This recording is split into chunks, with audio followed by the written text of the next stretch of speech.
Il miglior liceo d'Italia per l'Eduscopio 2025 è Veneto. Si tratta del Giovanni Battista Ferrari di Este in provincia di Padova, che conquista il primo posto nazionale con un punteggio di 94,45 su 100.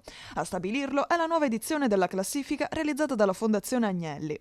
Il liceo Ferrari è uno scientifico delle scienze applicate, con l'informatica al posto del latino, che supera altri istituti di eccellenza collocati soprattutto in provincia, come lo scientifico Giovenale Ancina di Fossano, nel Cunese, e il Da Piaz di Feltre, nel Bellunese. Tra le grandi città si confermano invece i nomi più prestigiosi. A Milano il Berchet guida i classici e il Vorta resta primo tra gli scientifici. A Bologna spiccano il Galvani e il Copernico, a Firenze il Galileo e il Machiavelli. A Napoli il convitto Vittorio Emanuele II domina sia tra classici sia tra scientifici.